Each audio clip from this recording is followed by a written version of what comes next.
Welcome to C A today. June 15 ಮತ್ತು 16ರ ಪ್ರಚಲಿತ ವಿದ್ಯಮಾನಗಳ ಬಹು ಆಯ್ಕೆ ಪ್ರಶ್ನೆಗಳನ್ನು ಡಿಸ್ಕಸ್ ಮಾಡೋಣ. ವರ್ಲ್ಡ್ ಗಿವಿಂಗ್ ಇಂಡೆಕ್ಸ್ 2021ರ ವರದಿಯಲ್ಲಿ ಭಾರತದ ಸ್ಥಾನ ಎಷ್ಟು? ಇಲ್ಲಿ ಆನ್ಸರ್ ಬಂದುಬಿಟ್ಟು 14. UK ಬೇಸ್ಡ್ ಒಂದು ಎಂಟಿಟಿ ಆದಂಥ ದ ಚಾರಿಟೀಸ್ ಏಡ್ ಫೌಂಡೇಶನ್ ಇದು ರಿಲೀಸ್ ಮಾಡುವಂಥ ವರದಿಯಲ್ಲಿ ಭಾರತದ ಸ್ಥಾನ 14ನೇ ಸ್ಥಾನದಲ್ಲೈತಿ.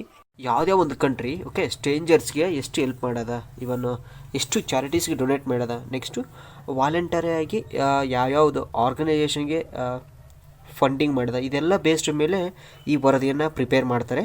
ಈ ವರ್ಷದ ವರದಿಯಲ್ಲಿ ಇಂಡೋನೇಷ್ಯಾ ಪ್ರಥಮ ಸ್ಥಾನದಲ್ಲಿದ್ದರೆ ನಮ್ಮ ಭಾರತ 14ನೇ ಸ್ಥಾನದಲ್ಲಿ. ಟಾಪ್ 10 ಒಳಗಡೆ ಮೇಜರಾಗಿ ನಾವು ಆಸ್ಟ್ರೇಲಿಯಾ ಮತ್ತು ನ್ಯೂಜಿಲ್ಯಾಂಡ್ ಟಾಪ್ 10 ಒಳಗಡೆ ಕಂಡು ಬರ್ತವೆ.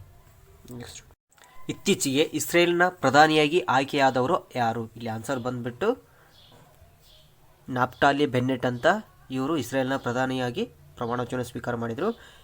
ಇದಕ್ಕೂ ಮುಂಚೆ ಬೆಂಜಮಿನ್ ನೆತನ್ಯಾಹು ಅವರು ಇದ್ದರು. ಬಟ್ ಇನ್ನೊಬ್ಬ ವ್ಯಕ್ತಿ ಹೆಸರಲ್ಲಿ ಯಾರಂದರೆ ಏರ್ ಲ್ಯಾಪಿಡ್ ಅಂತ. ಇವರು ಮತ್ತು ನಾಫ್ಟಾಲಿ ಇವ್ರ ಮಧ್ಯದಲ್ಲಿ ಯಾರು ಪ್ರಧಾನಿ ಆಗ್ತಾರಂತ ಅಂದ್ಬಿಟ್ಟು ಒಂದಿಷ್ಟು ಗೊಂದಲಗಳಿದ್ದು ನಾಫ್ಟಾಲಿ ಬೆನ್ನೆಟ್ ಅವರು ಕೊನೆಗೆ ಆಯ್ಕೆ ಆಗಿದ್ದಾರೆ. ಈ ನಾಫ್ಟಾಲಿ ಬೆನ್ನೆಟ್ ಅವರು ಅರ್ಧಾವಧಿ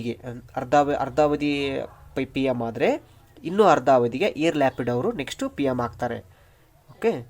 ಇಸ್ರೇಲು ನ್ಯೂಸಲ್ಲಿತ್ತು ಲಾಸ್ಟ್ 1 ಮಂತಲ್ಲಿ. ಏನಕ್ಕಂದರೆ ಇಸ್ರೇಲ್ ಮತ್ತು ಪ್ಯಾಲೆಸ್ತೈನ್ ಡಿಸ್ಪ್ಯೂಟ್ಸ್ ನಡೆದಿದ್ವಲ್ಲ, ಯುದ್ಧಗಳು ಇದರೊಳಗಡೆ ಅದು ಇವಾಗ ಪ್ರೆಸೆಂಟ್ಲಿ ಕದಮ ವಿರಾಮ ಆಗಿದೆ. ಇದಕ್ಕೆ ಮಧ್ಯಸ್ಥಿಕೆ ವಹಿಸಿದಂಥ ದೇಶ ಯಾವುದು? ಈಜಿಪ್ಟು ಮಧ್ಯಸ್ಥಿಕೆ ವಹಿಸಿತ್ತು. ಈ ಇಸ್ರೇಲ್ದು ಮತ್ತು ರಾಜಧಾನಿ ಯಾವುದು? ಅಲ್ ಅಬೀಬಾ ಇಸ್ರೇಲ್ದ ರಾಜಧಾನಿ.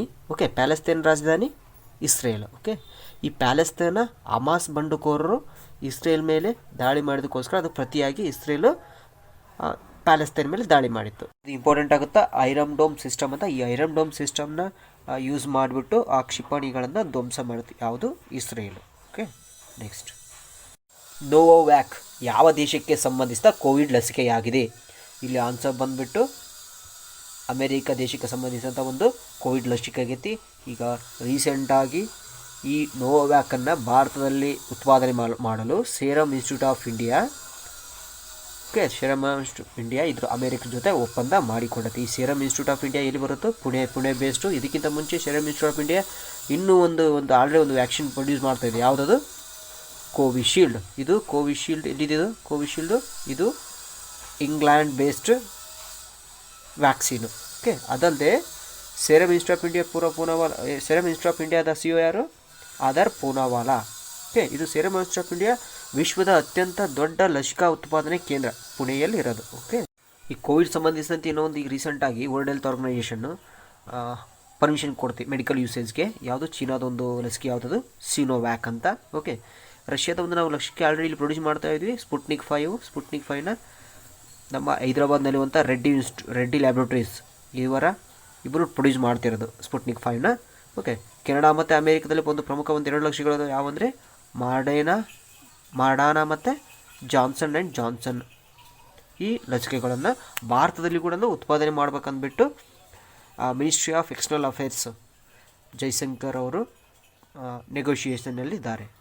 ನೆಕ್ಸ್ಟ್, ಭಾರತದಲ್ಲಿ ಸಗಟು ಬೆಲೆ ಸೂಚ್ಯಂಕವನ್ನು ಅಂದರೆ ಹೋಲ್ಸೇಲ್ ಪ್ರೈಸ್ ಇಂಡೆಕ್ಸನ್ನು ಯಾರು ಅಳತೆ ಮಾಡುತ್ತಾರೆ? ಇಲ್ಲಿ ಆನ್ಸರ್ ಬಂದುಬಿಟ್ಟು ministry of commerce and industries. ಇದು ಹೋಲ್ಸೇಲ್ ಪ್ರೈಸ್ ಇಂಡೆಕ್ಸ್ನ ಅಳತೆ ಮಾಡುತ್ತೆ. ಇದನ್ನು ಎವ್ರಿ ವೀಕ್ಲಿ ಬೇಸಿಸ್ ಅಳತೆ ಮಾಡ್ತಾರೆ. ವೀಕ್ಲಿ ಬೇಸಿಸ್ ರಿಲೀಸ್ ಮಾಡ್ತಾರೆ ಹೋಲ್ಸೇಲ್ ಪ್ರೈಸ್ ಇಂಡೆಕ್ಸ್ನ.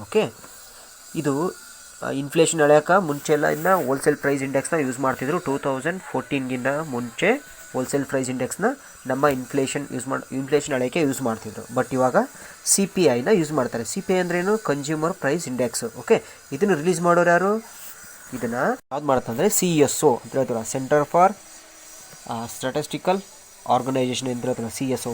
ಇದು ಏನು ಬರ್ತಾ? Ministry of statistic and programme implementation. ಆ ಇಲಾಖೆಯಲ್ಲಿ ಸಚಿವಾಲಯದಲ್ಲಿ ಬರುವಂತಹ ಈ CSO ಸೆಂಟ್ರಲ್ ಸ್ಟ್ಯಾಟಿಸ್ಟಿಕಲ್ ಆರ್ಗನೈಸೇಷನ್ನು CPIನ ಮೇಜರ್ ಮಾಡುತ್ತೆ. ಯಾವಾಗಂದರೆ ಇದು ಮಂತ್ಲಿ ಬೇಸಸ್ ಮಾಡುತ್ತೆ. WPI ವೀಕ್ಲಿ ಬೇಸಸ್ ಅದನ್ನು ಮೇಜರ್ ಮಾಡ್ತಾರೆ. ಆಯಿತಾ? ಈಗ ನಾವೀಗ CPI ಮತ್ತು WPI ಡಿಫ್ರೆನ್ಸ್ನ ತಿಳ್ಕೊಳ್ಳೋಣ.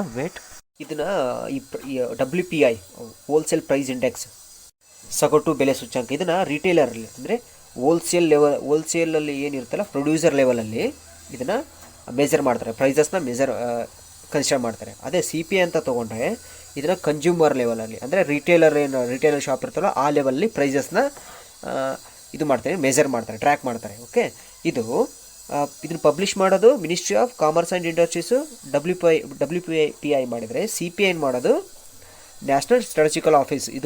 ಇದು ಬರೋದು ministry of statistic and programme implementation ಸಚಿವಾಲಯದಲ್ಲಿ ಅಡಿಯಲ್ಲಿ ಬರುತ್ತೆ. ಓಕೆ, ಯಾವುದು ನ್ಯಾಷನಲ್ ಸ್ಟ್ಯಾಟಿಸ್ಟಿಕಲ್ ಆಫೀಸ್. ಓಕೆ, ಇದನ್ನು ಇಲ್ಲಿ WPI ಅಂದರೆ ಸಗಟು ಬೆಲೆ ಸೂಚ್ಯಂಕದೊಳಗಡೆ ಓನ್ಲಿ ಗೂಡ್ಸ್ನ ಕನ್ಸಿಡರ್ ಮಾಡಿದರೆ, ಸರಕುಗಳನ್ನು ಕನ್ಸಿಡರ್ ಮಾಡಿದರೆ, CPIಯಲ್ಲಿ ಅಂದರೆ ಗ್ರಾಹಕ ಬೆಲೆ ಸೂಚ್ಯಂಕದೊಳಗಡೆ ಗೂಡ್ಸ್ ಮತ್ತು ಸರ್ವಿಸಸ್ನ ಎರಡನ್ನೂ ಕನ್ಸಿಡರ್ ಮಾಡ್ತಾರೆ CPI ಒಳಗಡೆ. ಓಕೆ, ಇದು ಇನ್ಫ್ಲೇಷನ್ನ ಫಸ್ಟು WPI ಬೇಸ್ಡ್ ಫಸ್ಟ್ 2014ಗಿಂತ ಮುಂಚೆ WPI ಬೇಸ್ಡ್ ಇನ್ಫ್ಲೇಷನ್ ಮೆಜರ್ ಮಾಡ್ತಿದ್ರು. ಇವಾಗ ಕನ್ಸ್ಯೂಮರ್ ಲೆವೆಲಲ್ಲಿ CPI ಇದನ್ನು ಕನ್ಸ್ಯೂಮರ್ ಲೆವೆಲಲ್ಲಿ ಭಾರತದ ಇನ್ಫ್ಲೇಷನ್ನ ಮೆಜರ್ ಮಾಡ್ತಾರೆ. Okay, next base year 2011-12 wholesale price ಇಂಡೆಕ್ಸಿಗೆ ತೊಗೊಂಡ್ರೆ 2012 ಕನ್ಸ್ಯೂಮರ್ ಪ್ರೈಸ್ ಇಂಡೆಕ್ಸಿಗೆ ತೊಗೊತಾರೆ. ಇವನು ಕನ್ಸ್ಯೂಮರ್ ಪ್ರೈಸ್ ಇಂಡೆಕ್ಸಲ್ಲಿ 4 ಇಂಡೆಕ್ಸ್ ಬರ್ತವೆ. ಒಂದು CPI ಫಾರ್ ಇಂಡಸ್ಟ್ರಿಯಲ್ ವರ್ಕರ್ಸ್ ಅಂತ ಬರುತ್ತೆ, CPI ಫಾರ್ ಅಗ್ರಿಕಲ್ಚರ್ ಲೇಬರ್ಸ್ ಅಂತ ಬರುತ್ತೆ, CPI ಫಾರ್ ರೂರಲ್ ಲೇಬರ್ಸ್ ಅಂತ ಬರುತ್ತೆ. ಓಕೆ, ಇನ್ನೊಂದು ಕಂಪೈಲ್ ಮಾಡ್ತಾರೆ, ರೂರಲ್ಲು ಅರ್ಬನ್ನು ಮತ್ತು ಟೋಟಲ್ ಕಂಪೈನ್ ಮಾಡಿ ಒಂದು CPIನ ರಿಲೀಸ್ ಮಾಡ್ತಾರೆ. ಇದು ಯಾವುದಲ್ಲಿ ಇಂಡಸ್ಟ್ರಿಯಲ್ ವರ್ಕರ್ಸ್ಗೆ ರಿಲೀಸ್ ಮಾಡೋದು ಲೇಬರ್ ಬ್ಯೂರೋ. ಈ 3 ಏನಿದಾವಲ್ಲ, agriculture labour, industrial workers, next rural labours, ಇವು 3 ರಿಲೀಸ್ ಮಾಡೋದು ಲೇಬರ್ ಬ್ಯೂರೋ, ಅಂದರೆ ministry of labour and employment ಅಂತ ಏನು ಬರುತ್ತಲ್ಲ ಮಿನಿಸ್ಟ್ರಿ ಮಾಡುತ್ತೆ. ಓಕೆ, ಲಾಸ್ಟ್ ಒಂದು ಫುಲ್ ಕಂಪೈಲ್ ಮಾಡಿ ಲಾಸ್ಟ್ ಮಾಡೋದು ministry of statistical programme implementation ಅಂಡರಲ್ಲಿ ಬರುವಂತಹ CSO ರಿಲೀಸ್ ಮಾಡುತ್ತೆ. ಗೊತ್ತಾಯ್ತಾ? ಇದ್ರ ಬೇಸ್ಡು ನಮ್ಮ ಇನ್ಫ್ಲೇಷನ್ನ ಅಳತೆ ಮಾಡ್ತಾರೆ. ಇನ್ಫ್ಲೇಷನ್ನು 4 ± 2 ಈಸ್ ಗುಡ್ ಅಂತ RBI ಹೇಳುತ್ತೆ. ಆಯಿತಾ? ನೆಕ್ಸ್ಟ್, ನಾನು ಈ ಕ್ವಶನ್ ಏನಕ್ಕಪ್ಪ ತೊಗೊಂಡೆ ಅಂದರೆ, ಈ ವರ್ಷ ಮೇ 2021 ಈ ಮಂತಲ್ಲಿ ಏನಾಗಿದೆ ಅಂದರೆ 12.94 ಹೋಲ್ಸೇಲ್ ಪ್ರೈಸ್ ಇಂಡೆಕ್ಸು ಇನ್ಫ್ಲೇಷನ್ ಆಗಿದೆ. ಓಕೆ, ಇದು ಇನ್ಫ್ಲೇಷನ್ನು ನಮ್ಮದು ಡಿಕೆಡ್ ಏನಿದೆಲ್ಲ ಈ ಡಿಕೆಡಲ್ಲಿ ಅತ್ಯಂತ ಹೆಚ್ಚು ಇನ್ಫ್ಲೇಷನ್ ಆಗಿರೋದು, ಅದಕ್ಕೋಸ್ಕರ ಇದು ನ್ಯೂಸಲ್ಲಿತ್ತು. ಲಾಸ್ಟ್ ಡಿಕೆಡಿಂದ 12.5 ಇನ್ಫ್ಲೇಷನ್ ಆಗಿರೋದೆ ಇದೇ ಮೇ ಮಂತಲ್ಲಿ ಕನ್ಸಿಡರ್ ಮಾಡಿದ್ರೆ ಇದೇ ಫಸ್ಟ್ ಟೈಮು. ಓಕೆ, ನೆಕ್ಸ್ಟ್ ಇನ್ನೊಂದು ಕ್ವಶನ್ ಇಲ್ಲಿ, ಆಹಾರ ವಸ್ತುಗಳ ಹಣದುಬ್ಬರ ಐತಲ್ಲ ಅದನ್ನು ಯಾರು ಮೆಜರ್ ಮಾಡ್ತಾರೆ, ಯಾರು ಇಂಡೆಕ್ಸ್ನ ಇದು ಮೆಜರ್ ಮಾಡ್ತಾರೆ ಅಂತ. Okay, New York Indian film festival ಅತ್ಯುತ್ತಮ ಸಾಕ್ಷ್ಯಚಿತ್ರವಾಗಿ ಆಯ್ಕೆಯಾದ ಚಲನಚಿತ್ರ ಯಾವುದು? ಇಲ್ಲಿ ಆನ್ಸರ್ ಬಂದ್ಬಿಟ್ಟು ಕನ್ನಡದ ಚಿತ್ರ ಪಿಂಕಿಯಲ್ಲಿ.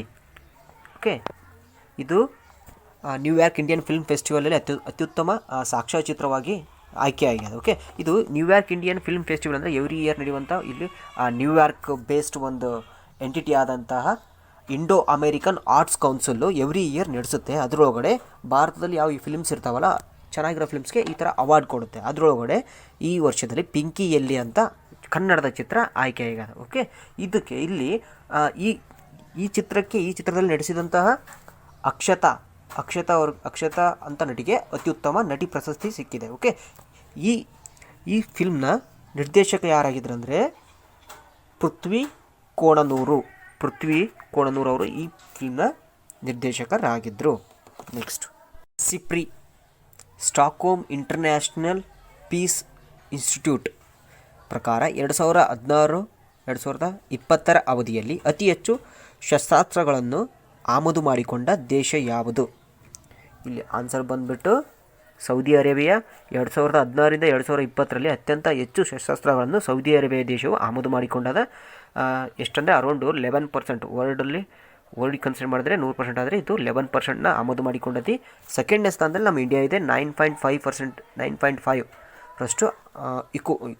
ಇಕ್ವಿಪ್ಮೆಂಟ್ಸ್ನ ಅಂದರೆ ಮಿಲಿಟ್ರಿ ರಿಲೇಟೆಡ್ ಆ ಶಸ್ತ್ರಾಸ್ತ್ರಗಳನ್ನು ಆಮದು ಮಾಡಿಕೊಂಡತಿ. ಓಕೆ, ರೀಸೆಂಟಾಗಿ ಈ ಸಿಪ್ರಿ ತನ್ನ ಇಯರ್ ಬುಕ್ಕಲ್ಲಿ ಈ ವರದಿಯನ್ನು ಮೆನ್ಷನ್ ಮಾಡಿದೆ. ಓಕೆ, ನಂತರದ ಪ್ಲೇಸಲ್ಲಿ ಈಜಿಪ್ಟು, ಆಸ್ಟ್ರೇಲಿಯಾ ಮತ್ತು ಚೀನಾ ದೇಶಗಳು ಕ್ರಮವಾಗಿ ಇದ್ದಾವೆ. ಅದಲ್ಲದೆ ಇನ್ನೊಂದು ಈ ಇಯರ್ ರಿಪೋರ್ಟಲ್ಲಿ ಮೆನ್ಷನ್ ಮಾಡಿರೋದೇನೆಂದರೆ ಅಣ್ವಸ್ತ್ರ ಸಿಡಿತಲೆಗಳನ್ನು ಹೊಂದಿದಂತಹ ದೇಶಗಳು ಜಾಸ್ತಿ ಯಾವ ಅಣ್ವಸ್ತ್ರಗಳನ್ನು ಹೊಂದಿದ್ದಾವಂತ. ಅದರೊಳಗಡೆ ರಷ್ಯಾ ಮೊದಲನೇ ಸ್ಥಾನದಲ್ಲಿದ್ದರೆ USA ಎರಡನೇ ಸ್ಥಾನದಲ್ಲಿ. ಅರೌಂಡ್ 6375 ಇದು ಅಣ್ವಸ್ತ್ರಗಳನ್ನು ಯಾವುದು ಹೊಂದಿದ್ರೆ ರಷ್ಯಾ ಹೊಂದಿದ್ರೆ, 5800 ಅಮೇರಿಕಾ ಹೊಂದಿದೆ. ಓಕೆ, ಚೀನಾ ಥರ್ಡಲ್ಲಿದೆ 320. ನೆಕ್ಸ್ಟ್ ಫ್ರಾನ್ಸ್, UK, ಅದಾದಮೇಲೆ ಪಾಕಿಸ್ತಾನ 160 ಅಣ್ವಸ್ತ್ರಗಳನ್ನು ಹೊಂದಿದರೆ, ಭಾರತ ಅದಕ್ಕಿಂತ ಕಡಿಮೆ ಅಣ್ವಸ್ತ್ರಗಳನ್ನು ಹೊಂದಿದೆ, 150 ಅಣ್ವಸ್ತ್ರಗಳನ್ನು. ಓಕೆ, ನಮ್ಮದು ಅಣ್ವಸ್ತ್ರ ರಿಲೇಟೆಡ್ ಒಂದಿಷ್ಟು ತತ್ವಗಳಿದಾವೆ, ಅಂದರೆ ಪ್ರಿನ್ಸಿಪಲ್ಸ್. ಅಂದರೆ ನೋ ಫಸ್ಟ್ ಯೂಸ್ ಪಾಲಿಸಿ ಅಂದರೆ NFU, ಅದಾದಮೇಲೆ ನೋ ಯೂಸ್ ಅಗೇನ್ಸ್ಟ್ ನಾನ್ ನ್ಯೂಕ್ಲಿಯರ್ ವೆಪನ್ಸ್ ಸ್ಟೇಟ್ಸ್, ಈ ಥರದ್ದೆಲ್ಲ ನಮ್ಮ ಪ್ರಿನ್ಸಿಪಲ್ಸ್ ಇದಾವೆ ಯಾವುದು ಇಂಡಿಯಾದು. ಓಕೆ, ಇಲ್ಲಿ ನ್ಯೂಕ್ಲಿಯರ್ ವೆಪನ್ಸ್ ತೊಗೊಂಡ್ರೆ ಫಸ್ಟ್ ನ್ಯೂಕ್ಲಿಯರ್ ಟೆಸ್ಟ್ ಯಾವಾಗ ಮಾಡಿದ್ರು ನಮ್ಮ ಇದ್ರೊಳಗಡೆ ಇಂಡಿಯಾದ್ರೊಳಗಡೆ ಫಸ್ಟ್ ಮಾಡಿದ್ದು 1974 ಮೇ 18 ಮಾಡಿದರು. ಅದಕ್ಕೋಸ್ಕರ May 18 science and tech day, ವಿಜ್ಞಾನ ಮತ್ತು ತಂತ್ರಜ್ಞಾನ ದಿನ ಅಂತ ಆಚರಣೆ ಮಾಡ್ತಾರೆ. ಇದಕ್ಕೆ ಹೆಸರಿನಂತ ಕೊಟ್ಟರು ಸ್ಮೈಲಿಂಗ್ ಬುದ್ಧ. ಏನು ಸ್ಮೈಲಿಂಗ್ ಬುದ್ಧ. ಅಲ್ಲಿ ಅವಾಗ PM ಯಾರಿದ್ರು? Indira Gandhi, iron lady of India ಯಾರಿದ್ರು? ಇಂದಿರಾ ಗಾಂಧಿ ಅವರಿದ್ದರು. ಅದಾದಮೇಲೆ ಸೆಕೆಂಡ್ ಯಾವಾಗಾಯಿತು? 1998 ಆಯಿತು. ಇವಾಗ 1998 ಆಯಿತು. ಅದಕ್ಕೇನಂತ ಹೆಸರು ಕೊಟ್ಟರು? ಯಾವುದು? ಆಪರೇಷನ್ ಶಕ್ತಿ ಅಂತ ಕೊಟ್ಟರು. ಅದರ ಪೋಖ್ರಾನ್ 2 ಅಂತಲೂ ಹೇಳ್ತಾರೆ. ಓಕೆ, 1998 ಅಲ್ಲಿ ಅವಾಗ PM ಯಾರಿದ್ದರು? ಅಜಾತಶತ್ರು ವಾಜಪೇಯಿ ಅವರಿದ್ದರು. ಓಕೆ, ನೆಕ್ಸ್ಟ್ ನವಲೆ ಸಮಾಂತರ ಜಲಾಶಯ ಯೋಜನೆ ಯಾವ ನದಿಗೆ ಸಂಬಂಧಿಸಿದ ಯೋಜನೆಯಾಗಿದೆ? ಇಲ್ಲಿ ಆನ್ಸರ್ ಬಂದ್ಬಿಟ್ಟು ತುಂಗಭದ್ರಾ ನದಿಗೆ. ಈ ತುಂಗಭದ್ರಾ ನದಿಗೆ ಸಂಬಂಧಿಸಿದಂತೆ ಈ ಕೊಪ್ಪಳ ಜಿಲ್ಲೆಯಲ್ಲಿರುವಂತಹ ನವಲಿಯಲ್ಲಿ ಒಂದು ಜಲಾಶಯನ ಡ್ಯಾಮ್ ನಿರ್ಮಾಣ ಮಾಡಬೇಕೆಂದು ರೀಸೆಂಟಾಗಿ ಕ್ಯಾಬಿನೆಟ್ ಮೀಟಿಂಗಲ್ಲಿ ಪ್ರಪೋಸಲ್ ತೊಗೊಂಬಂದ್ರು. ಅದಕ್ಕಿಂತ ಮುಂಚೆನೇ ಇತ್ತು ಬಿಡು, ಬಟ್ ಇವಾಗ ಡಿಟೇಲ್ಡ್ ಪ್ರಾಜೆಕ್ಟ್ ರಿಪೋರ್ಟ್ನ ಕೊಟ್ಟರು. ಓಕೆ, ಇಲ್ಲಿ ಏನಾಗ್ತಿದೆ ಅಂದರೆ ತುಂಗಭದ್ರಾ ನದಿ ಇದ್ರದ್ದು ಕೆಪಾಸಿಟಿ ಅದು 100 TMC. ಓಕೆ, 100 TMC ಇದ್ದರೆ ಅರೌಂಡು 30 TMC ಒಟ್ಟು ಬರೀ ಹೂಳು ತುಂಬ್ಕೊಳುತ್ತೆ. ಓಕೆ, ಅದರಷ್ಟು ನಾವು ಅಷ್ಟು TMC ನೀರನ್ನ ಯೂಸ್ ಮಾಡೋಕ್ಕಾಗಲ್ಲ ಹೂಳು ತುಂಬ್ಕೊಂಡ್ರೆ. ಅದಕ್ಕೋಸ್ಕರ ಇದೇ TMC ಅಷ್ಟು, ಇದೇ ಕೆಪಾಸಿಟಿ 33 TMC ಅಷ್ಟು ಒಂದು ಡ್ಯಾಮ್ನ ಕೊಪ್ಪಳ ಜಿಲ್ಲೆ ನವಲಿ ಬಳಿ ಕನ್ಸ್ಟ್ರಕ್ಟ್ ಮಾಡಬೇಕಂದ್ಬಿಟ್ಟು ಪ್ರಪೋಸಲ್ ಇರುವಂಥ ಒಂದು ಪ್ರಾಜೆಕ್ಟ್ ಇದು. ನೆಕ್ಸ್ಟ್ ನಾವು ತುಂಗಭದ್ರಾ ನದಿಗೆ ಸಂಬಂಧಿಸಿದಂಥ ಡಿಸ್ಪ್ಯೂಟ್ಸ್ ಯಾವ ರಾಜ್ಯಗಳ ಮಧ್ಯೆ ಅದಾವೆ? ತೆಲಂಗಾಣ ಮತ್ತು ಆಂಧ್ರ ಪ್ರದೇಶ್, ಕರ್ನಾಟಕ, ಈ 3 ರಾಜ್ಯಗಳಿಗೆ ಸಂಬಂಧಪಟ್ಟಂತೆ ಅದಾವೆ. ಅದೇ ಇತ್ಯರ್ಥಪಡಿಸೋಕ್ಕೋಸ್ಕರ ನಮ್ಮ ಕಾನ್ಸ್ಟಿಟ್ಯೂಷನ್ ಒಳಗೆ ಪ್ರಾವಿಷನ್ಸ್ ಕೊಟ್ಟರೆ 262 ಆರ್ಟಿಕಲ್ ಹೇಳ್ತೇನು ಅಂತರ್ನದಿ ಜಲ ವಿವಾದಗಳಿಗೆ ಸಂಬಂಧಿಸಿದ ಇತ್ಯರ್ಥಪಡಿಸೋದು 260 ಆರ್ಟಿಕಲ್ ಒಳಗಡೆ 62 ಆರ್ಟಿಕಲ್ ಒಳಗಡೆ ಹೇಳುತ್ತೆ. ಓಕೆ, ನೆಕ್ಸ್ಟ್ ಯುರೋಪಿಯನ್ ಒಕ್ಕೂಟ ಮಾರುಕಟ್ಟೆಯಲ್ಲಿ ಬಾಸ್ಮತಿ ಅಕ್ಕಿಯ ಪ್ರೊಟೆಕ್ಟೆಡ್ ಜಿಯೋಗ್ರಾಫಿಕಲ್ ಇಂಡಿಕೇಶನ್ PGI ಮಾನ್ಯತೆಗಾಗಿ ಭಾರತದೊಂದಿಗೆ ಸೆಣಸುತ್ತಿರುವ ದೇಶ ಯಾವುದು? ದೇಶ ಯಾವುದು? ಇಲ್ಲಿ ಆನ್ಸರ್ ಬಂದ್ಬಿಟ್ಟು ಪಾಕಿಸ್ತಾನ ಏನು ಮಾಡ್ತಿದೆ ಅಂದರೆ ಅದಕ್ಕೆ ಅಪೋಸ್ ಮಾಡ್ತಾಯಿದೆ ಪಾಕಿಸ್ತಾನ. ಏನಕ್ಕಂದರೆ ಈಗ ಪಾಕಿಸ್ತಾನ ಅರೌಂಡು ಯುರೋಪಿಯನ್ ಯೂನಿಯನ್ಗೆ ಏನು ರೈಸ್ನ ಇಂಪೋರ್ಟ್ ಮಾಡ್ಕೊತೈತಲ್ಲ ಯುರೋಪಿಯನ್ ಯೂನಿಯನ್, ಅರೌಂಡು 2/3 ರೈಸ್ ಬರೋದು ಪಾಕಿಸ್ತಾನದಿಂದ ಹೋಗೈತಿ ಲಾಸ್ಟ್ ಇಯರ್. ಅದು ಬಾಸ್ಮತಿ ಬ್ರ್ಯಾಂಡಲ್ಲಿ ಮಾರಾಟ ಆಗಿರುವಂಥ ಒಂದು ರೈಸು. ಬಟ್ ಇಂಡಿಯಾದು ಬಾಸ್ಮತಿ ರೈಸು ಕಡಿಮೆ ಐತಿ. ಇವನ್ನು ಈ ಪಾಕಿಸ್ತಾನ ಏನು ಮಾಡ್ತಿದೆ ಅಂದರೆ ಜಿಯೋಗ್ರಫಿಲ್ ಇಂಡಿಕೇಶನ್ ಕೊಡ್ತು 2020 ಒಳಗಡೆ. ಏನಾಗಿದೆ ಅಂದರೆ ಭಾರತ ಯುರೋಪಿಯನ್ ಯೂನಿಯನ್ ಒಳಗಡೆ PGI ಕೊಡ್ರಿ ನಮ್ಮ ಬಾಸ್ಮತಿ ರೈಸ್ಗೆ ನಮಗೆ, ಯಾಕಂದರೆ ಮೋನೋಪೊಲಿ ಆಗುತ್ತಾ ಈ ಯುರೋಪಿಯನ್ ಯೂನಿಯನ್. ಈ PGI ಏನಾದರೂ ಕೊಟ್ಟರೆ ಅಂದರೆ ಆ ಬ್ರ್ಯಾಂಡ್ ಹೆಸರಲ್ಲಿ ಬಾಸ್ಮತಿ ಅಂತ ರೈಸ್ ಹೆಸರಲ್ಲಿ ಓನ್ಲಿ ಭಾರತ ಟ್ರೇಡ್ ಮಾಡ್ಬೋದು, ಇಂಡಿಯಾ ಓನ್ಲಿ ಟ್ರೇಡ್ ಮಾಡ್ಬೋದು. ಅದೇ ಪಾಕಿಸ್ತಾನ ಟ್ರೇಡ್ ಮಾಡೋಕ್ಕೆ ಬರಲ್ಲ. ಅದಕ್ಕೋಸ್ಕರ ಇವಾಗ ಪಾಕಿಸ್ತಾನ ಅದನ್ನು ಅಪೋಸ್ ಮಾಡೋಕತ್ತೈತಿ. ಲೆಟ್ಸಿ ಪಾರಂಪರಿಕ ಮರಗಳ ನಿಯಮಗಳ ಜೊತೆಗೆ ರಾಜ್ಯ ವೃಕ್ಷ ಪ್ರಾಧಿಕಾರವನ್ನು ನಿರ್ಮಿಸಿದ ರಾಜ್ಯ ಯಾವುದು? ಇಲ್ಲಿ ಆನ್ಸರ್ ಬಂದ್ಬಿಟ್ಟು ಮಹಾರಾಷ್ಟ್ರ. ಓಕೆ, ಈಗ ಮರಗಳ ನಿಯಮ ಅಂದರೆ ಹೆರಿಟೇಜ್ ಟ್ರೀ ಪ್ರೊಡಕ್ಷನ್ ರೂಲ್ಸ್ ಬದಲಿ ಇವನ್ನು ಏನು ಮಾಡ್ತಿದೆ ಅಂದರೆ ಇವಾಗ ಸ್ಟೇಟ್ ಟ್ರೀ ಅಥಾರಿಟಿನ ತೊಗೊಂಬರ್ತದೆ. ಯಾವುದಂದರೆ ಮಹಾರಾಷ್ಟ್ರ ಗೌರ್ಮೆಂಟ್. ಯಾಕಂದರೆ 50 ವರ್ಷ ಮೇಲ್ಪಟ್ಟಂತಹ ಮರಗಳನ್ನು ರಕ್ಷಣೆ ಮಾಡೋಕ್ಕೋಸ್ಕರ ತಗೊಂಬರ್ತಿರುವಂಥ ಇದು ಒಂದು ಇನಿಷಿಯೇಟಿವ್. ಅದಲ್ಲದೆ ನಾವು ಮರಗಳಿಗೆ ತಗೊಂಡ್ರೆ ಈ ವೀಕಲ್ಲಿ ಹರಿಯಾಣ ಗೌರ್ಮೆಂಟು ಒಂದು ಪಿಂಚಣಿ ಸ್ಕೀಮ್ ತೊಗೊಂಬಂತು. ಯಾವುದು PVDPS ಅಂತ. ಏನು PVDPS ಅಂದರೆ ಪ್ರಾಣವಾಯು ದೇವತಾ ಪೆನ್ಷನ್ ಸ್ಕೀಮ್ ಅಂತ. ಇದು ಏನಂದರೆ ಅರೌಂಡು 75 ವರ್ಷ ಮೇಲ್ಪಟ್ಟಂತಹ ಮರಗಳಿಗೆ ಅದನ್ನು ಪ್ರೊಟೆಕ್ಟ್ ಮಾಡುವಂಥ ರೈತರಿಗೆ ಇಯರ್ಲಿ 2500 ರೂಪಾಯಿ ಪೆನ್ಷನ್ ಕೊಡುತ್ತೆ ಆ ಟ್ರೀಸ್ಗೆ. ಅದಲ್ಲದೆ ಹರಿಯಾಣ ಗೌರ್ಮೆಂಟ್ ಇನ್ನೊಂದು ಇನಿಷಿಯೇಟಿವ್ ತೊಗೊಂಬಂದೈತಿ ಎನ್ವೈರ್ಮೆಂಟ್ ರಿಲೇಟೆಡ್. ಯಾವುದಂದರೆ ಆಕ್ಸಿ 1 ಅಂತ. ಅಂದರೆ ಆಕ್ಸಿಜನ್ 1 ಅಂತ, ಆಕ್ಸಿಜನ್ 1 ಅಂತ. ಇದು ಏನಕ್ಕಂದರೆ ಅರೌಂಡು 3 crore ಟ್ರೀ ಸ್ಯಾಂಪ್ಲಿಂಗ್ಸ್ನ ನೆಡೋಕ್ಕೋಸ್ಕರ ತಗೊಂಬಂದಿರೋವಂಥ ಒಂದು ಇದು ಇನಿಷಿಯೇಟಿವ್. Back to Maharashtra. ಈಗೇನು ಟ್ರೀ ಅಥಾರಿಟಿ ಅಂತ ತೊಗೊಂಬಂದೈತೆ ನೋಡು, ಅಲ್ಲಿ ಏನು ಮಾಡುತ್ತಂದರೆ ಟ್ರೀ ಸೆಸ್ನ ಹಾಕುತ್ತೆ. ಟ್ರೀ ಸೆಸ್ ಅಂದ್ರೇನು, ಪರ್ಟಿಕ್ಯುಲರ್ ಪರ್ಪಸ್ಗೆ ಹಾಕಿರುವಂಥ ಒಂದು ಟ್ಯಾಕ್ಸ್. ಯಾವುದೇ ಒಂದು ಸ್ಪೆಸಿಫಿಕ್ ಪರ್ಪಸ್ಗೆ, ಫಾರ್ ಎಕ್ಸಾಂಪಲ್ ಎನ್ವೈರ್ಮೆಂಟ್ ರಿಲೇಟೆಡ್ ಹಾಕುವಂಥ ಒಂದು ಸೆಸ್ನ ಅಲ್ಲಿ ಕಲೆಕ್ಟ್ ಆಗಿರುವಂಥ ಟ್ಯಾಕ್ಸ್ನ ಓನ್ಲಿ ಎನ್ವೈರ್ಮೆಂಟ್ ಪರ್ಪಸ್ ಯೂಸ್ ಮಾಡ್ಬೇಕು. ಎಕ್ಸಾಂಪಲ್ ಮತ್ತು ಇನ್ ಕೇಸು GST ಪರ್ಪಸ್ ಹಾಕಿದಂಥ ಒಂದು ಯಾವುದಾದ್ರು ಸೆಸ್ ಇರ್ತಲ್ಲ, ಆ GST ಕಂಪನ್ಸೇಷನ್ ಪರ್ಪಸ್ ಹಾಕಿದಂಥ ಸೆಸ್ನ GST ಕಂಪನ್ಸೇಷನ್ ಏನು ಕೊಡ್ತಲ್ಲ ಸ್ಟೇಟ್ಗೆ, ಅದಕ್ಕೋಸ್ಕರ ಯೂಸ್ ಮಾಡಬೇಕು. ಪರ್ಟಿಕ್ಯುಲರ್ ಪರ್ಪಸ್ಸಿಗೋಸ್ಕರ ಹಾಕುವಂಥ ಒಂದು ಟ್ಯಾಕ್ಸನ್ನು ಸೆಸ್ ಅಂತ ಹೇಳ್ತಾರೆ.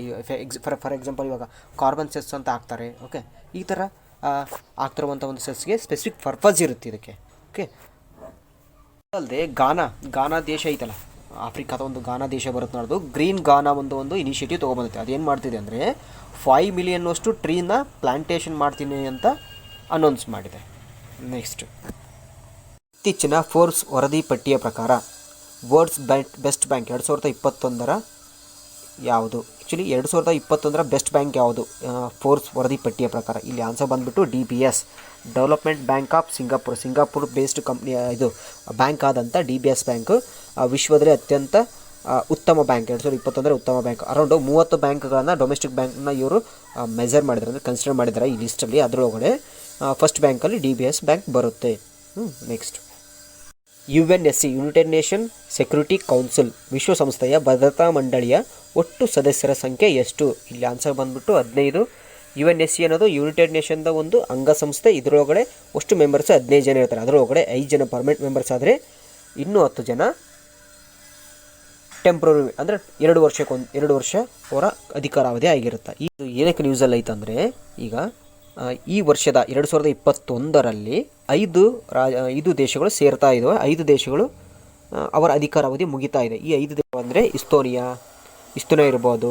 ನೆಕ್ಸ್ಟು ಯಾವುದು ಬರುತ್ತೆ, ನೆಕ್ಸ್ಟ್ ನೈಜರು, ವಿಯೆಟ್ನಾಮು, ಈ ಥರ ಒಂದು 21ಕ್ಕೆ ಏನು ಅಧಿಕಾರಾವಧಿ ಮುಗಿತಲ್ಲ ಆ ದೇಶಗಳ ಬದಲಾಗಿ ಇನ್ನೂ 5 ದೇಶಗಳು ಆ್ಯಡ್ ಆಗ್ತಿದ್ದಾವೆ. ಯಾವ ಆಗ್ತಿದ್ದಾವೆ ಅಂದರೆ ಅಲ್ಜೇನಿಯಾ, ಬ್ರೆಜಿಲ್ಲು, ಗ್ಯಾಬಾನು, UAE, ಗಾನಾ ಅಂತ ಇವು ಆ್ಯಡ್ ಆಗ್ತದೆ.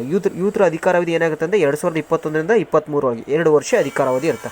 ಲಾಸ್ಟ್ ಇಯರು ನಮ್ಮ ಇಂಡಿಯಾ ಸೇರಿತು, ಭಾರತ 2021ರಲ್ಲಿ ಸೇರಿತು. ಇದರ ಅಧಿಕಾರಾವಧಿ 2022ರಲ್ಲಿ ಸೇರಿತು. ಅದರ ಅಧಿಕಾರಾವಧಿ 2 ವರ್ಷ ಇತ್ತು, 2022ವರೆಗೂ ಅದರ ಅಧಿಕಾರಾವಧಿ ಇರುತ್ತೆ. ಇದನ್ನು UNSC ಒಳಗಡೆ 10 ಮೆಂಬರ್ಸ್ನ ಯಾವ ಥರ ಸೆಲೆಕ್ಟ್ ಮಾಡ್ತಾರೆ ಅಂದರೆ ವೋಟಿಂಗ್ ಮಾಡ್ತಾರೆ. ವೋಟಿಂಗ್ ಬೇಸ್ಡ್ ಮೇಲೆ ಸೆಲೆಕ್ಟ್ ಮಾಡ್ತಾರೆ.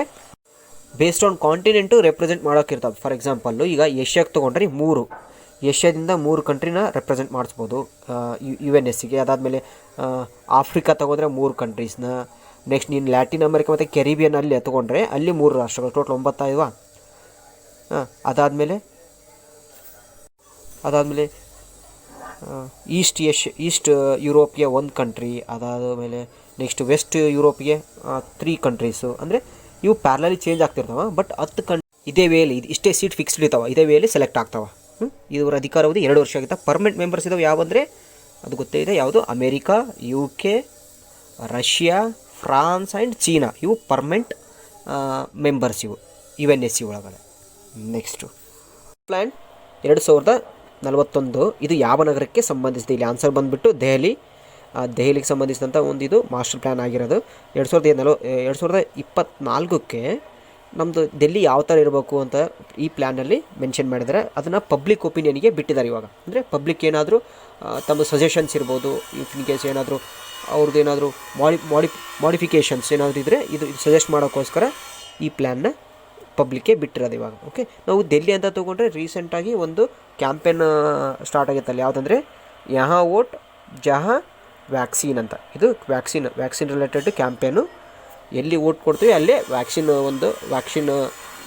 ಲಸಿಕೆ ಹಾಕುವಂಥ ಒಂದು ಅಭಿಯಾನ ಕೂಡ ದೆಹಲಿ ಗೌರ್ಮೆಂಟ್ ರೀಸೆಂಟಾಗಿ ಸ್ಟಾರ್ಟ್ ಮಾಡಿತ್ತು. Okay, next world blood donor day ಧ್ಯೇಯ ವಾಕ್ಯವೇನು? ಇಲ್ಲಿ ಆನ್ಸರ್ ಬಂದುಬಿಟ್ಟು give blood keep the world beating ಅಂತ ಈ ವರ್ಷದ ಧ್ಯೇಯವಾಕ್ಯ ಆಗಿತ್ತು. ಎವ್ರಿ ಇಯರ್ ಜೂನ್ 14 ಪ್ರತಿ ವರ್ಷ ನಾವು ವಿಶ್ವ ರಕ್ತದಾನಿಗಳ ದಿನ ಅಂತ ಆಚರಣೆ ಮಾಡ್ತೀವಿ. ಇದನ್ನು ವಿಶ್ವ ಆರೋಗ್ಯ ಸಂಸ್ಥೆ ತಂದಂಥ ಒಂದು ಇನಿಷಿಯೇಟಿವ್. ಈ ವರ್ಷದ ಹೋಸ್ಟ್ ಯಾವ ತೊಗೊಂಡಿತ್ತು ಅಂದರೆ ರೋಮ್ ದೇಶ, ಇಟಲಿಯ ರೋಮ್ ದೇಶ ಈ ವರ್ಷದ ಹೋಸ್ಟ್ ಆಗಿತ್ತು. ಓಕೆ. ಇದಲ್ಲದೆ ನಮ್ಮ ಭಾರತದಲ್ಲಿ ಅಕ್ಟೋಬರ್ 1 ರಾಷ್ಟ್ರೀಯ ರಕ್ತದಾನ ದಿನ ಅಂತ ಆಚರಣೆ ಮಾಡ್ತೀವಿ. ಇನ್ನು ನಾವು ರಕ್ತಗಳಿಗೆ ಸಂಬಂಧಪಟ್ಟಂತೆ ನಾವು ಏನಿದೆ ಯೂನಿವರ್ಸಲ್ ಡೋನರ್ ಅಂತ ಓ ನೆಗೆಟಿವ್ ಬ್ಲಡ್ ಗ್ರೂಪ್ಗಳಿದ್ರೆ, AB ಪಾಸಿಟಿವ್ ಗ್ರೂಪಿಗೆ ಯೂನಿವರ್ಸಲ್ ಅದನ್ನು ಎಲ್ಲ ಬ್ಲಡ್ ಗ್ರೂಪಿಂದ ಅದು ಬ್ಲಡ್ನ ತೊಗೋಬೋದು, A ಪಾಸಿಟಿವ್ ಗ್ರೂಪ್ನ. ಓಕೆ. ಈ ರಕ್ತಗಳು ಎಲ್ಲಿ ಪ್ರೊಡ್ಯೂಸ್ ಆಗ್ತಾವೆ ಅಂದರೆ ಎಲುಬುಗಳ ಅಸ್ಥಿ ಮಜ್ಜೆ ಒಳಗಡೆ ಈ ರಕ್ತಗಳು ಪ್ರೊಡ್ಯೂಸ್ ಆಗ್ತವೆ. Okay. Next world day against child labour ಅಂದರೆ ಬಾಲಕಾರ್ಮಿಕ ವಿಶ್ವ ವಿರೋಧಿ ದಿನ ಅಂತ ನಾವು ಜೂನ್ 12 ಪ್ರತಿ ವರ್ಷ ಜೂನ್ 12 ಆಚರಣೆ ಮಾಡ್ತೀವಿ.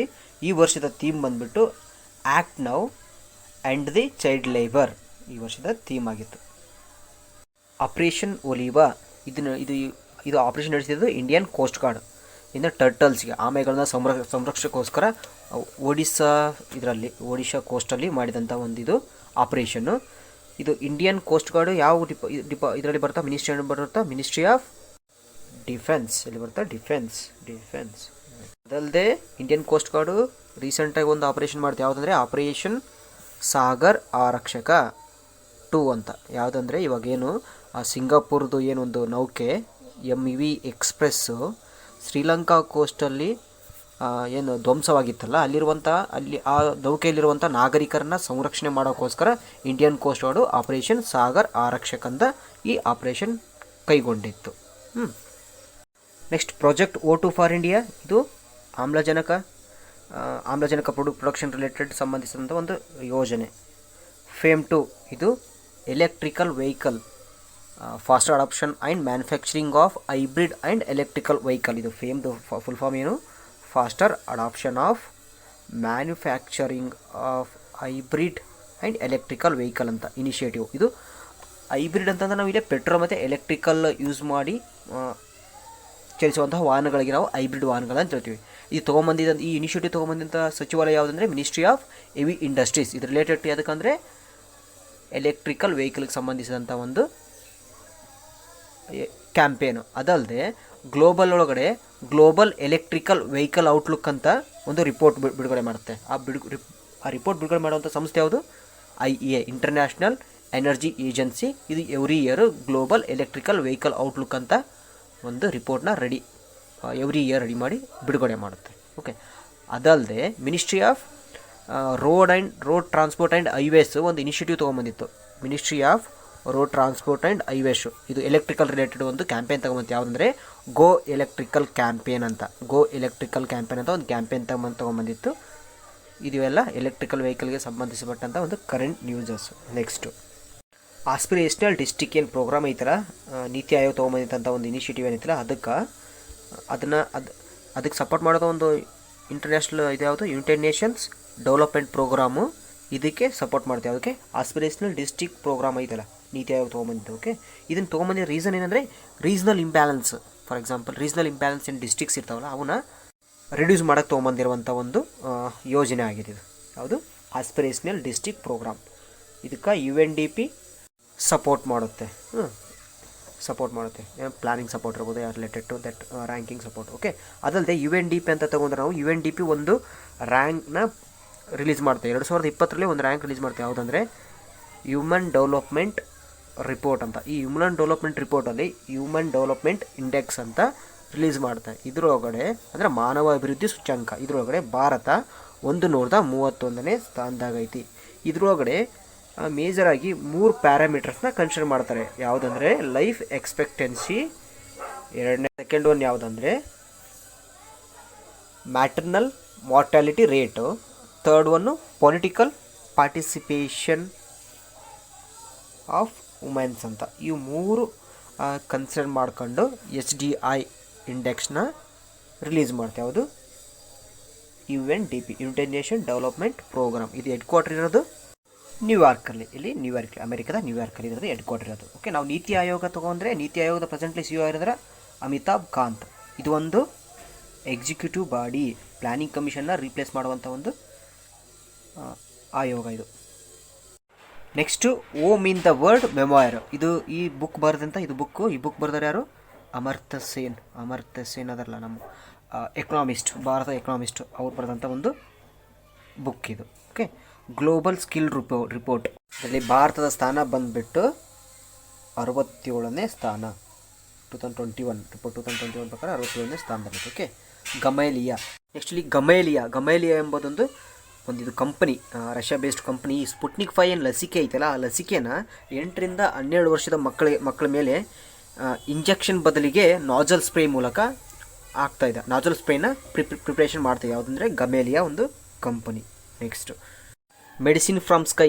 ಇದು ಇನಿಷಿಯೇಟಿವ್ ತೆಲಂಗಾಣ ಗೌರ್ಮೆಂಟ್ ತಂದಿರುವಂಥ ಇನಿಷಿಯೇಟಿವ್. ಏನಕ್ಕಂದರೆ ಈ ರಿಮೋಟ್ ಏರಿಯಾಲಿರುವಂತಹ ಜನಗಳಿಗೆ ಮೆಡಿಸಿನ್ಸ್ ಪ್ರೊವೈಡ್ ಮಾಡುವಂಥ ಒಂದು ಇನಿಷಿಯೇಟಿವ್ ಡ್ರೋನ್ ಮೂಲಕ. ಓಕೆ, ಯು ಎನ್ ಸಿ ಟಿಗೆ ರೀಸೆಂಟಾಗಿ ಡೈರೆಕ್ಟ್ರಾಗಿ ರಿಬೇಕಾ ಜೈರಿನ್ ಅಂತ ಇವರು ಆಯ್ಕೆಯಾಗಿದ್ದರು. ಓಕೆ, ಫಾರೆಕ್ಸ್ ರಿಸರ್ವಲ್ಲಿ ಭಾರತದ ಸ್ಥಾನ ಪ್ರೆಸೆಂಟ್ಲಿ 4ನೇ ಸ್ಥಾನದಲ್ಲಿ, 4th ಪ್ಲೇಸಲ್ಲಿ ಇರೋದು. ಓಕೆ, ನಮಸ್ತೆ ಯೋಗ ಅನ್ನೋದು ಇದೊಂದು ಇನಿಷಿಯೇಟಿವ್ ಕ್ಯಾಂಪೇನು. ಯಾವ ಆಯುಷ್ ಸಚಿವಾಲಯ, ಮಿನಿಸ್ಟ್ರಿ ಆಫ್ ಆಯುಷ್ ತೊಗೊಂಬಂದಿರುವಂಥ ಒಂದು ಇನಿಷಿಯೇಟಿವ್. ಓಕೆ, ರಾಜ್ಯಪ್ರಭಾ ಹಬ್ಬ, ರಾಜ್ಯಪ್ರಭಾ ಫೆಸ್ಟಿವಲ್ ಇದು ಒಡಿಸ್ಸಾ ರಾಜ್ಯಕ್ಕೆ ಸಂಬಂಧಪಟ್ಟಂಥ ಒಂದು ಹಬ್ಬ. ಓಕೆ, ಅರುಣ್ ತನ್ವೀರ್ ಅವರು ಟೋಕಿಯೋದಲ್ಲಿ ನಡೆಯುವಂತಹ ಪ್ಯಾರಾ ಒಲಿಂಪಿಕ್ಗೆ ಅರ್ಹತೆಯನ್ನು ಪಡೆದಂತಹ ಮೊದಲ ಕ್ರೀಡಾಪಟು ಇವರು. ಯಾರು? ಅರುಣ ತನ್ವೀರ್. ಓಕೆ, ಗಲ್ವಾನ್ ಕಣಿವೆ ವಿವಾದ. ಈ ಗಲ್ವಾನ್ ಜೂನ್ 15ಗೆ 1 year ಆಯಿತು ಗಲ್ವಾನ್ ಕಣಿವೆ. ಓಕೆ, ಅದ್ರ ಬಗ್ಗೆ ನಾನು ಸಪ್ರೇಟ್ ವೀಡಿಯೋ ಮಾಡ್ತೀನಿ, border dispute related, China border dispute related. Okay, next ಇದೊಂದು ಕ್ವಶನ್ ಕೊಟ್ಟಿದ್ದೀನಿ, ಟ್ರೈ ಟು ಆನ್ಸರ್ ಮಾಡೋಕ್ಕೆ ಟ್ರೈ ಮಾಡಿರಿ. ಆಲ್ರೆಡಿ ಇದನ್ನು ಕರೆಂಟ್ ಅಫೇರ್ಸ್ ಕೂಡ ಪ್ರೀವಿಯಸ್ ಕರೆಂಟ್ ಅಫೇರ್ಸ್ ಎಲ್ಲ ನಾನು ಕವರ್ ಮಾಡಿದ್ದೀನಿ. ನೆಕ್ಸ್ಟು ಆನ್ಸರ್ನ ನೆಕ್ಸ್ಟ್ ವಿಡಿಯೋದಲ್ಲಿ ಅಪ್ಡೇಟ್ ಮಾಡ್ತೀನಿ. Okay, thanks for watching. See you next video.